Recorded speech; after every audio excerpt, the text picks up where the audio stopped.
So as you go inside, just feeling how you're holding your body.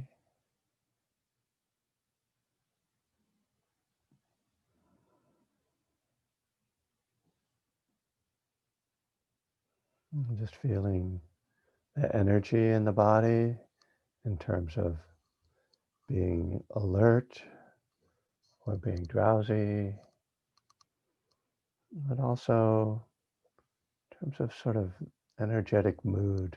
How are you feeling right now? These days go on and on. We have to keep working at healing. It's really like a full-time job to maintain our inner life.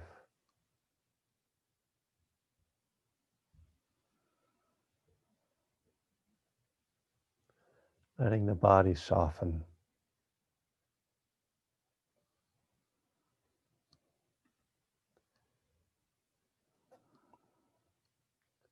Mindfulness of the body is perhaps the most valuable and direct tool for working with stress, with anxiety, with agitation.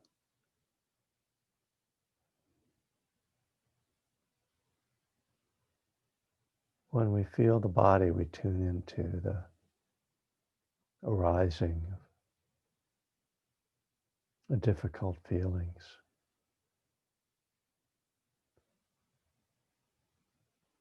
We notice when we're caught.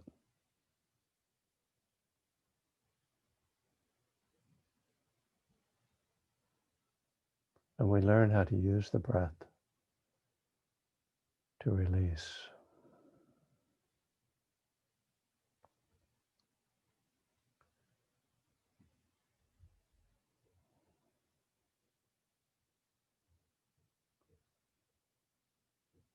And starting to be mindful of breathing.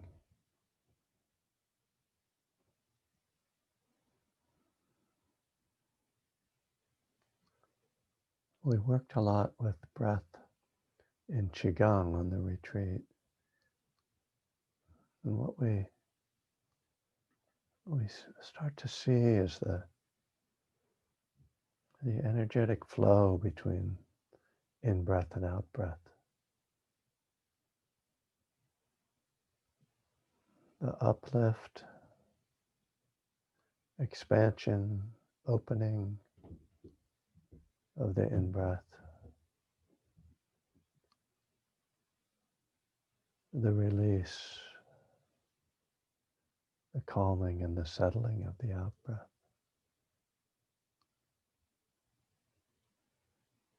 And particularly when we're working with difficult feelings,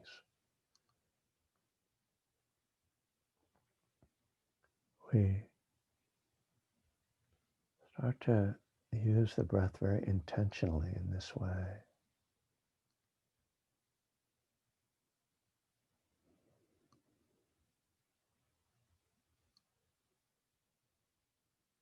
We can feel the shifts in real time.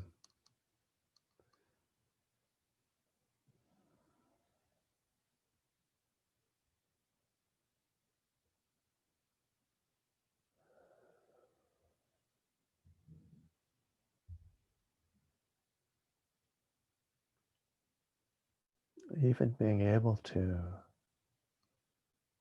feel this kind of shift gives us a sense of security. This becomes a refuge.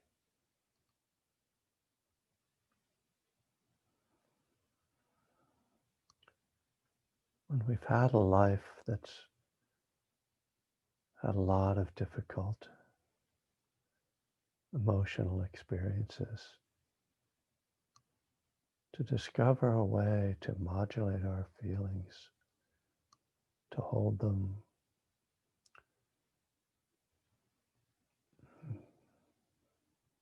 to feel that we aren't just a victim of them, This is a just tremendous sense of confidence,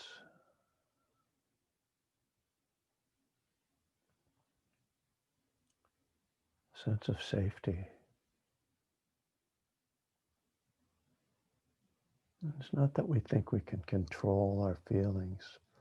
All the feelings will still come and go.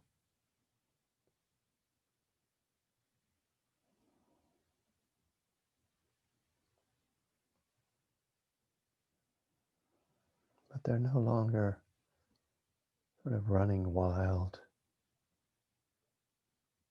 They're held, contained in this space of mind and body.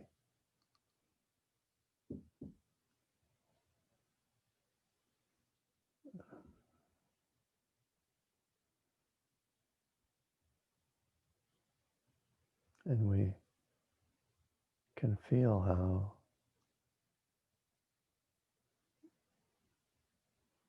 we are directly connected to this system.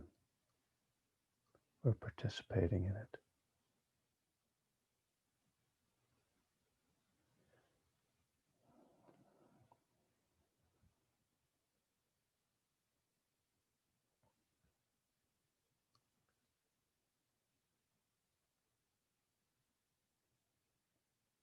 What also becomes apparent is that when we lose our mindfulness, that space disappears and can easily be swept away again. So we come to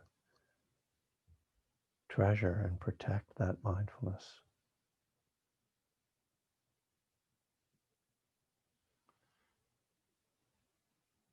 This is one reason why we build a daily meditation practice.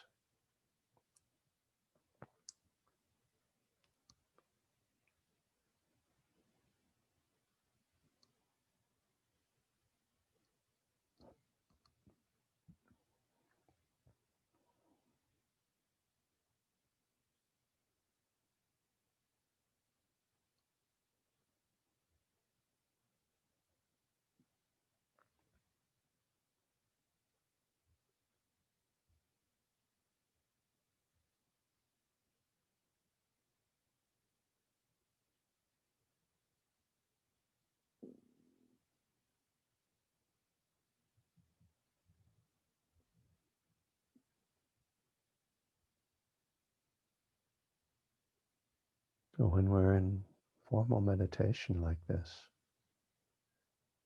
we get to see the reality of these ideas in real time. In our moments of mindfulness, we can feel that calming or the spaciousness. Not every moment, but we can touch it, at least from time to time.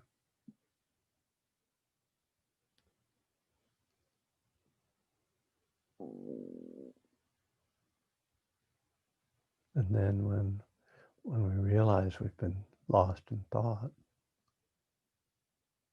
we can see right then what the energy of thinking has done to our mood, to our body, to our felt experience.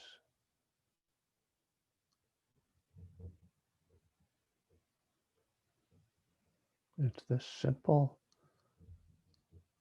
process, this simple exploration of our mind-body experience that's one of the primary motivators for awakening.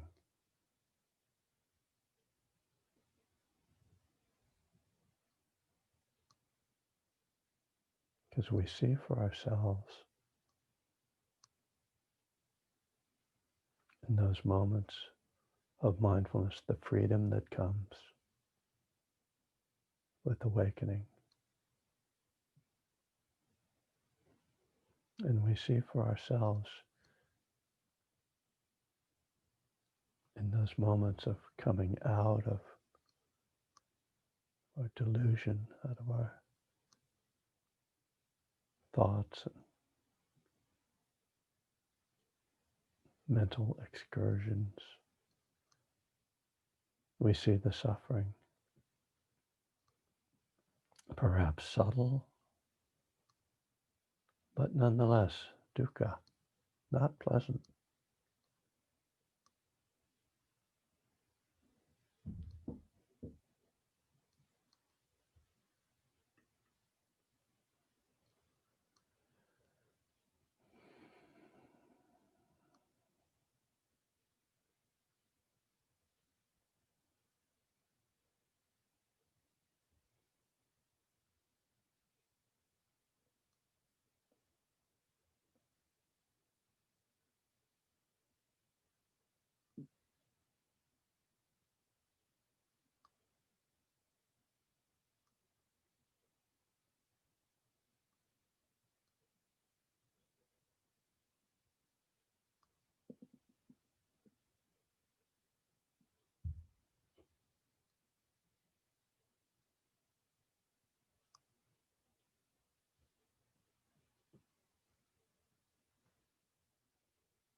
When we see the truth of suffering and the truth of the cause of suffering in our own experience, there can be a great urgency to break out of these habitual patterns of grasping and aversion.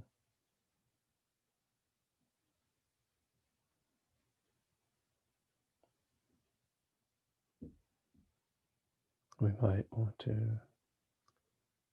work harder at our meditation, strive more,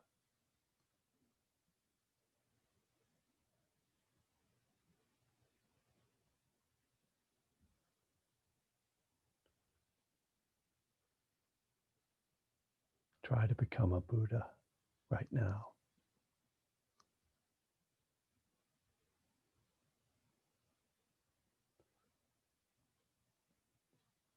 But even as we can make effort, and even as we see these truths,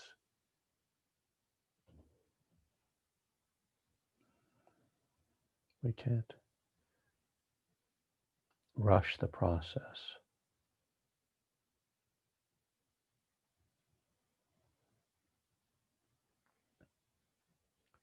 The underlying tendencies of mind are deeply embedded, deeply conditioned. And it takes great patience to sit with them, allow them to surface, to heal, to transform. And then here we discover our powerlessness in this process. We have the power to show up, and when we are mindful, we have the power to let go.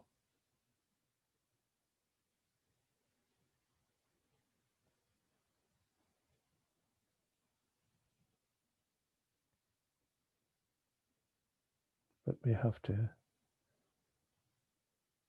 turn ourselves over to the unfolding process, Trust in that.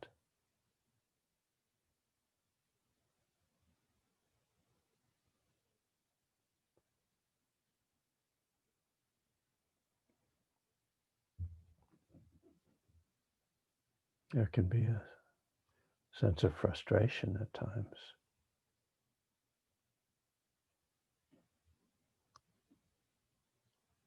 The feeling that we know what needs to happen. Let's get on with it.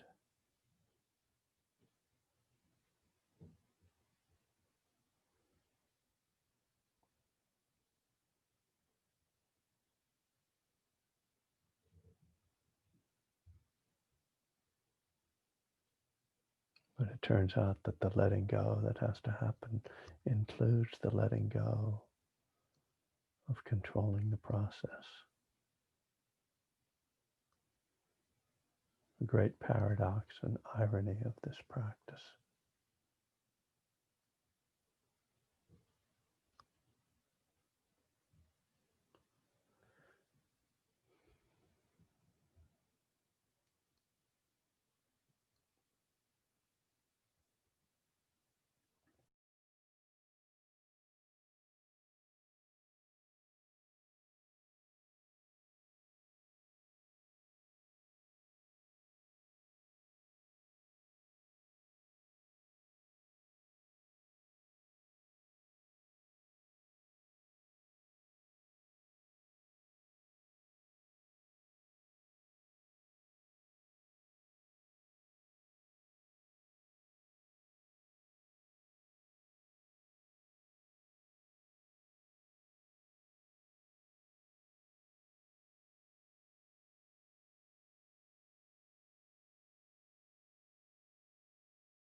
All right.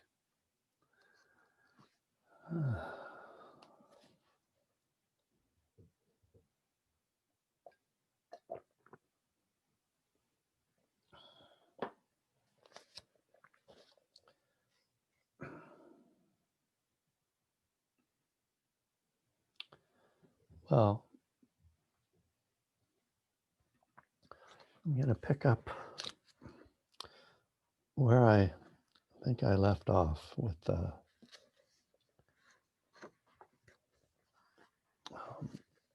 theoretically in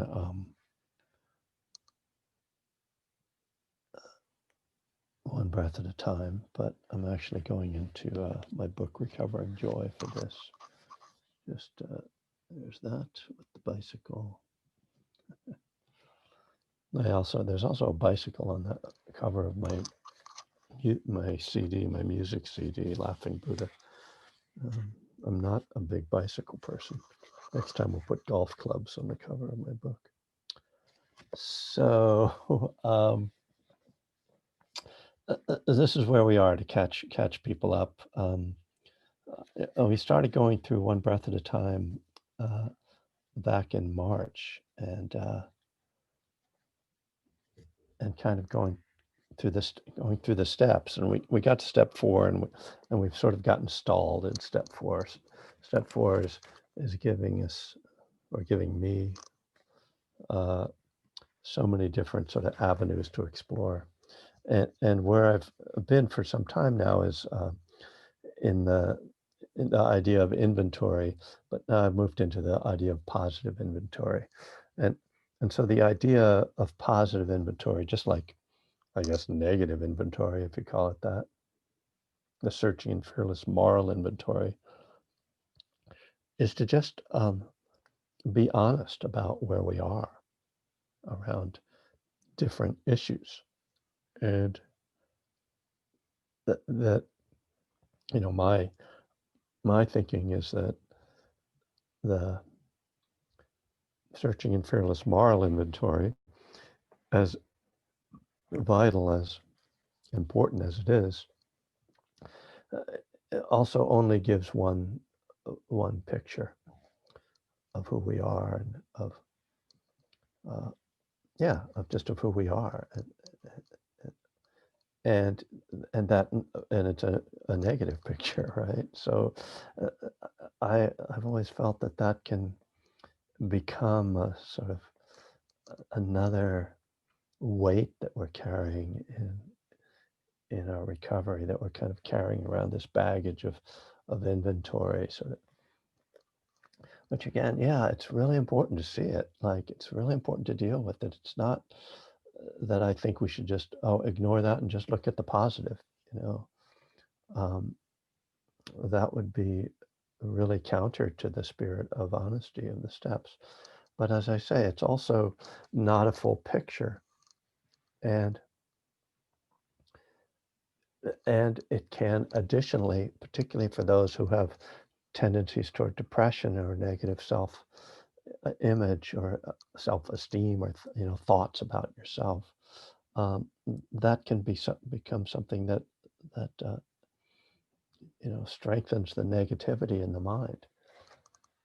And so I just think it's important to kind of look at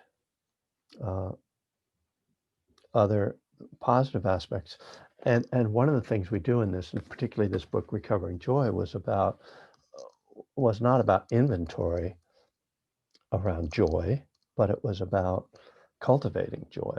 So in the process, I guess, what we can say about inventory is that it's not meant to be something where we just look at stuff, right? Oh, well, I like to steal stuff from people. Okay, great, I lie a lot. Okay, fine. Now I see that. I mean, that's not the point, right? It's not just to be honest, but of course, in step 6 and 7, particularly, it's to change and to not lie and cheat and steal anymore. And then on the positive side, to cultivate these positive qualities, to see, oh, I do need to be more this patient or generous or bring more compassion to people. So the one of the Buddhist lists that I've been working with is it's called the 7 Factors of Awakening. I guess I'll recite them, but you're not expected to remember them. They're easy to find. Mindfulness, investigation, energy, joy, tranquility, concentration, and equanimity. So I'm on joy, and obviously, with the title of this book, Recovering Joy, that's what I'm talking about. And it's, for me, so important, and it's been so important in my, not so much, I wouldn't call it in my recovery, but in really in dealing with a lifelong struggle with depression, to find ways to be happy, to feel good, without harming myself. And of course, that's the risk for people in recovery. And one of our challenges is that everything that we associate with having fun, at least as adults, has been harmful.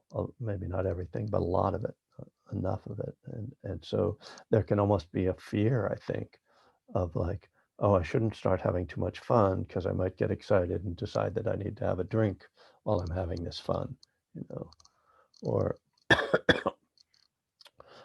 or maybe we even associate, well, if I'm feeling,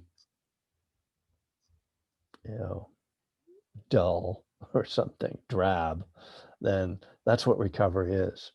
Certainly that's when I first envisioned giving up drinking, which was shortly before I gave up drinking. What I envisioned was a dull and drab life. And I've heard that from many people, that they kind of thought, all right, well, I have to do this, but, great, it's just going to be so boring. And of course, most of us are pretty quickly disabused of that notion. You go into an AA meeting, you're like, what are these people all laughing about? Don't they know how depressing this is? Why are they having so much fun? They must be on something. Come on. And we soon discover that, oh yeah, it's actually possible to be happy without being loaded. And in fact, I wasn't really happy. Even when I was loaded, there was that like hyper, jacked up half hour. And then there was just getting low. Anyway, depends what you were getting high on. But so let me come to this question of joy. And one of the things that I drew on significantly for this book was another book, and I was talking about this last week, called How We Choose to Be Happy. So How We Choose to Be Happy gives 9, they have their own list, 9 choices that people make. And this is what James Barra has also based his book, Awakening Joy, on. So I guess he took it from them, and then I learned it from him. So everything is just being passed along. So I'm going to go through these briefly, I think. I don't like to make promises about time because I have a tendency to get interested in a topic and then stay on that for a while. So maybe we won't get through this list today. We'll see. Speaking of which, my Friday night class this week will be the Spirit Rock link, and that's on my website, and it's also on the Spirit Rock website. So instead of being on this this Zoom link, will be on the Spirit Rock Zoom link, but I'll be in the same chair, so nothing really changes. So the 9 choices, here we go. 9 choices that and this is like based on their like anecdotal research into people that are they kind of defined as happy. So the first thing, how we choose to be happy, is intention. And what's interesting about that is the suggestion that you might not have intended to be happy. You know, of course I intend to be happy, but we might discover when we really look in that we set other things as more important than being happy, like being rich, being famous, uh, whatever, status, making making other people happy. Second one, accountability. So not blaming. It's nobody else's fault that I'm not happy. What is it that I'm doing that's making me unhappy? So this is, about karma, right? What are the things that I'm doing? What have I done to bring myself to this place? On the retreat, we were talking about the daily reflections. I am born of my karma. I am the heir to my karma. I'm the owner of my karma. I'm responsible. Third one, identification. Actually figuring out what are the things that do make me happy. And this requires us to kind of step out of our conditioned thinking, because society might tell us one thing, our family might tell us some other thing, that you should do this will make you happy. Uh, the corporate world tells you things that make you happy. Again, like owning things, status and all that. But what really makes you, and so you have to be mindful, right? You have to be mindful for all of these, of course, but to be mindful of like, when do I actually feel good? Because it's really interesting sometimes to discover, oh, I really feel good when I do that, but that's not what I really want to do, is it? Like, I, I wanted to do something else, but that kind of feels good. I don't know. The fourth one is centrality. So saying, okay, this is like, I've got this intention, and I've defined and I've, identified what's making me happy. Now I'm going to actually do it. How many times, I mean, I hear this from people plenty, and I'm sure I've done it, and I'm sure most people do it at some point. They say, oh, I really want to do the, I'm going to get into, you know, uh, just as soon as I finish this, then I'm going to, you know, uh, I hear a lot about meditation, and I don't know if meditation makes people happy. Frankly, it makes me happy to a great extent, but a lot of times that people, well, I really want to get a meditation practice. I really need to get a meditation practice going. Okay, so making it central, really putting other things aside. Oh, okay, I'm not going to do that today. Um, Here it gets very interesting. There's the next two pieces, recasting, and this is really acknowledging that happiness doesn't mean that everything goes right for us. Finding joy, it means that we're able to see, oh, like there's a positive side to this, or just how am I going to hold this? We're in a time right now of tremendous trauma, of worldwide suffering and wounds. And how do we hold this? How do we hold this time? How do we hold the losses? How do we hold the fear? How do we hold the anger?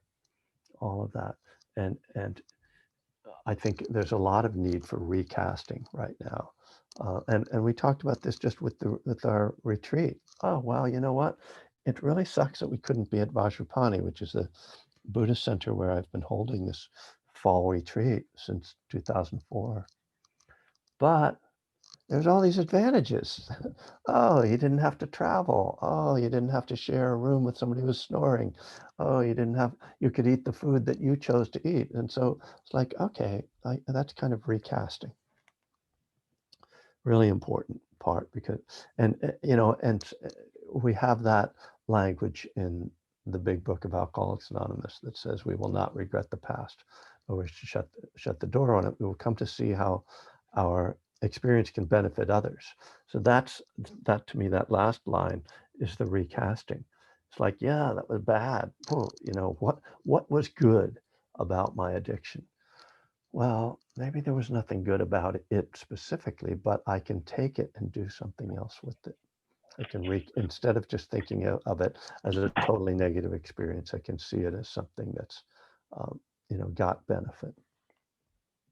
The next one is options. This is another really good one because we can paint ourselves into a corner. Well, this is what I need to be happy, and this is another one that you hear from people, and I'm sure I've said it too, like, you know, I can't be happy if this is happening, or I can't live with this, that it has to be this. And I think younger people get stuck in this more.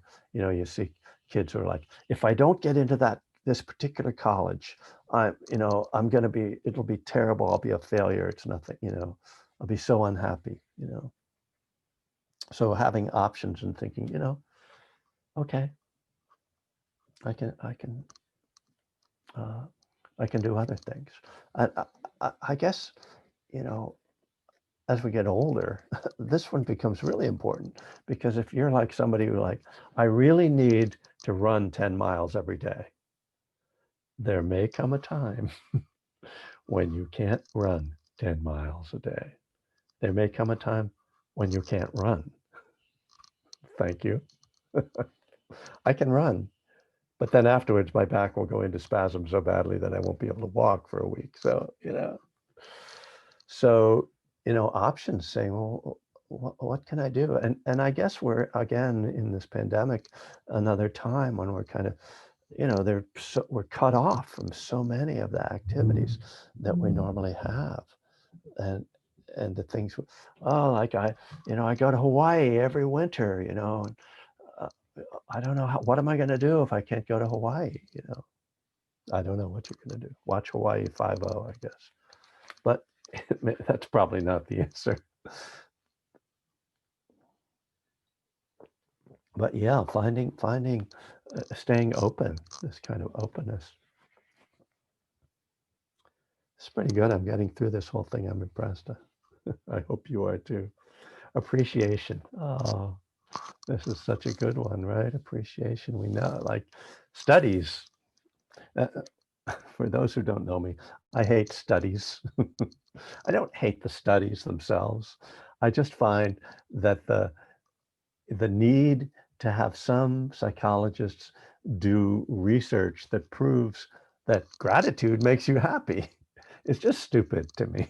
I'm sorry. It just is like, it's obvious. And I know you just got the NIH to give you $600,000 to prove that. So that's good. I'm glad you're well employed and everything. And for people who, need, the New York Times science section to tell them that gratitude will make them happy, uh, good on you. That's great. You go ahead. But, you know, appreciation, and this is one of those things. I remember my wife telling me about an article that she had read about how a good way to get your husband to do what you want him to do, you listening, ladies, is whenever he does the thing that you like, give a lot of positive reinforcement. Thank you so much. That's so great. I really appreciate you taking the garbage out. I really appreciate you hanging up your shirt. I really appreciate you putting the toilet seat down, just so, but so it's, I mean, obviously, in terms of joy, it's supposed to be appreciation, your appreciation that you're feeling for yourself. But, yeah, appreciation. I mean, Greg on the retreat was talking about this, about doing things out of love for his wife, and just like doing the dishes at night because it was so much nicer to wake up in the morning and have the dishes be clean rather than having them be in the sink, and then his wife, appreciating that, and yeah, but gratitude, clearly, uh, it's clearly the antidote to uh, the feeling of not enough, which is sort of the feeling of need, of craving. When we appreciate what we have, um, mm, and it is kind of the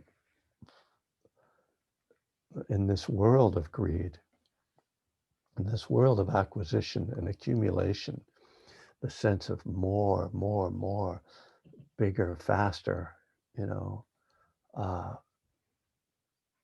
to be able to stop and say, no, this is good, this is enough.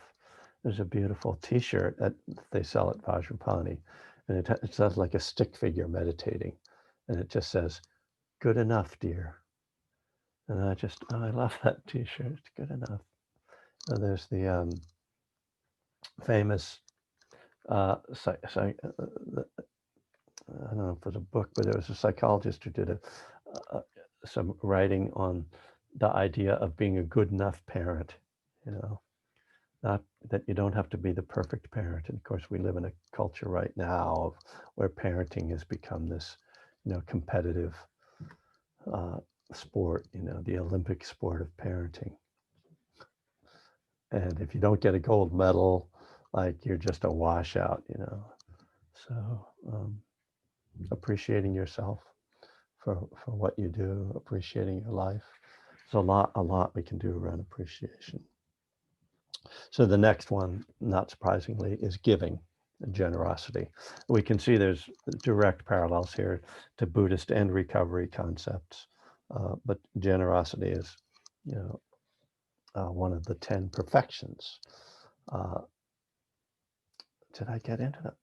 I've been planning to do the perfections. I think that's what's coming next, is the 10 perfections.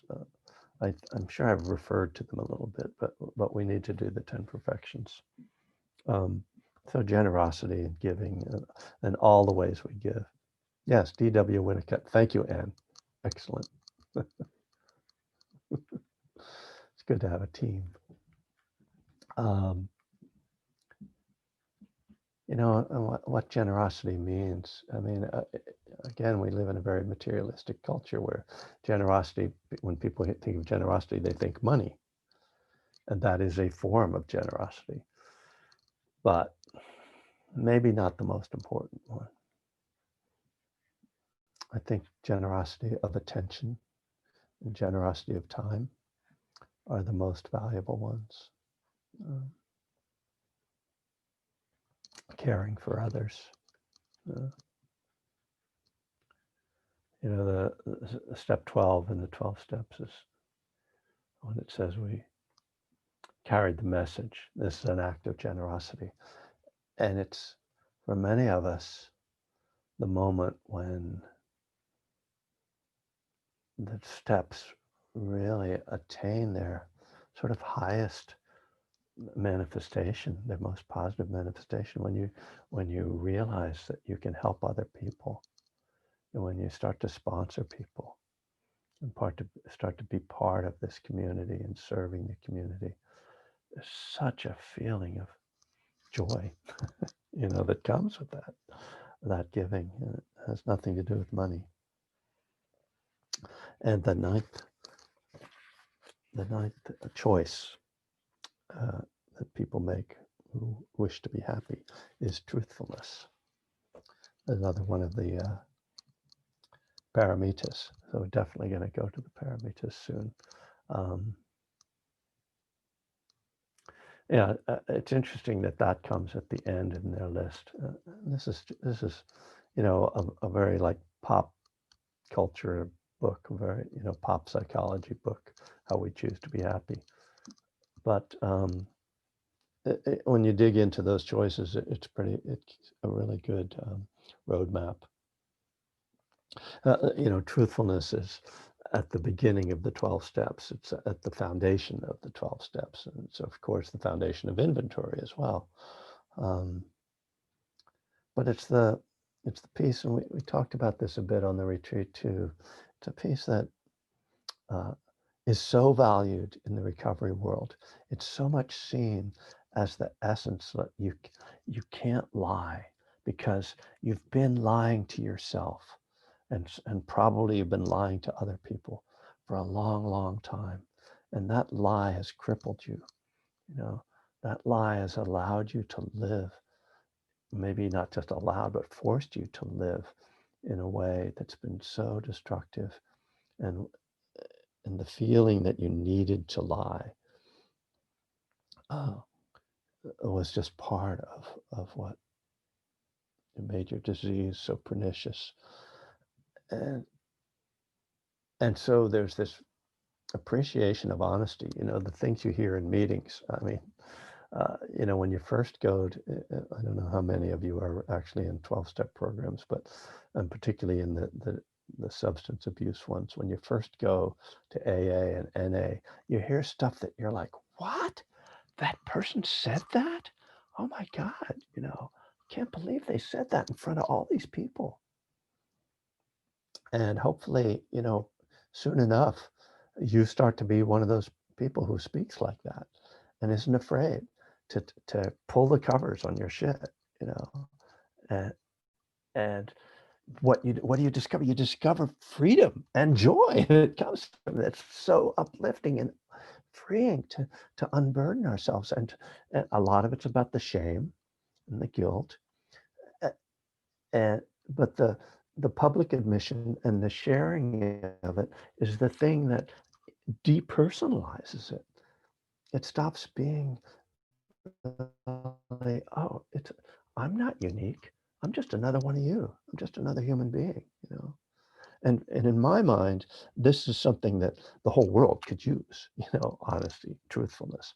And it's one of the things that I talk about as one of the differences between the kind of mainstream Western Buddhist community and the recovery world, and why I like working with people in recovery who are interested in Buddhism, because I've seen a lot of kind of half truths, people in the Buddhist world, like people don't want to really admit they're suffering. Uh, there's shame, there's embarrassment, there's a sense that, oh, here I am at the Spirit Rock, or here I am at this Dharma center, and I have to look good. I mean, there's a Buddha up on the wall, everybody's wearing the right clothes, and they've got the right cushion, and they're also mindful, and it's also spiritual here. And listen to that Dharma teacher, she's so enlightened, you know, uh, you know, and uh, and so becomes this culture of dishonesty, really. And that's maybe strong terminology for it, but there's a better word for it. I'm not thinking of it right now.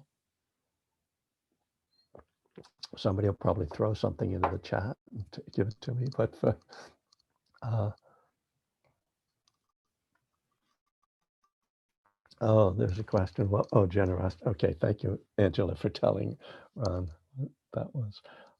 Anyway, so this is a really interesting list, and I took the list and I turned it into this kind of crazy thing that it really is kind of crazy, like, which is I took I don't know, how did I do this? Oh, right. So I had, so this book, Recovering Joy, the way it's structured is that I wrote chapters on various different aspects of our lives. So there's a chapter called Walk the Talk, and so integrating values and behavior. So it's sila in Buddhist terms, and people who need people, about relationships. So there's uh, integrity or morality, ethics, relationships. Then there's a chapter on work. And there's a chapter on mindful living a mindful life. There's a chapter on play, on having fun. There's a chapter on health and wealth. And then the last chapter, I take these 9 choices and I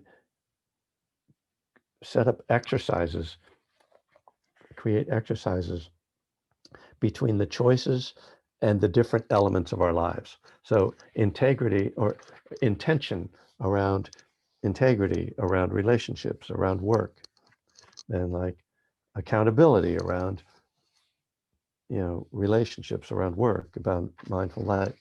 So it kind of got out of control when I wrote it, because like sometimes you sort of set up an idea for what you're going to write, and then you have to kind of write it. And what's funny to me is that I got Rick Hanson, who wrote Buddha's Brain, to write a blurb for the book. And here's the blurb. Griffin offers an amazing number of experiential practices along with gripping personal examples. He was really like, dude, you went over the top.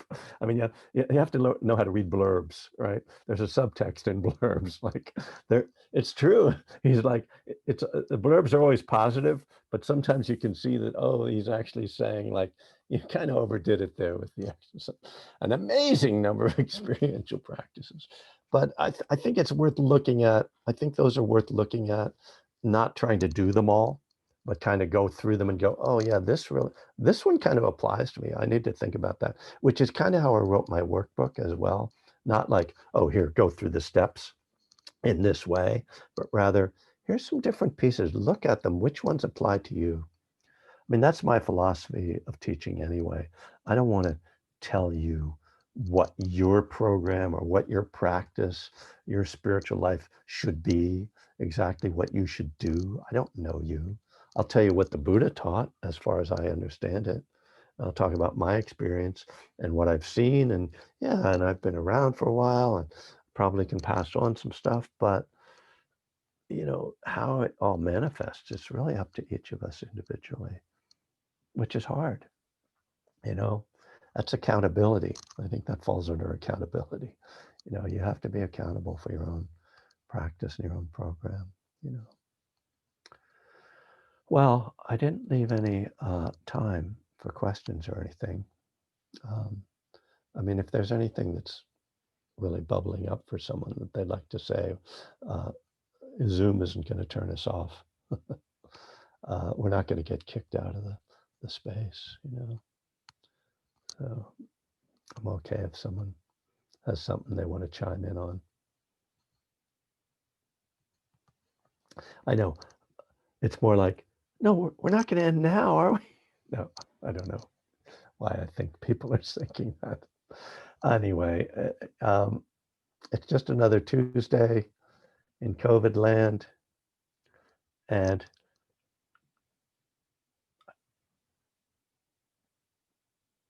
this thing is dangerous. You need to take care of yourself. And I know you are, because people who come to my classes aren't stupid. But I just think it's whatever. I just want to reinforce it. Um, take care of yourselves. Be kind to yourselves, and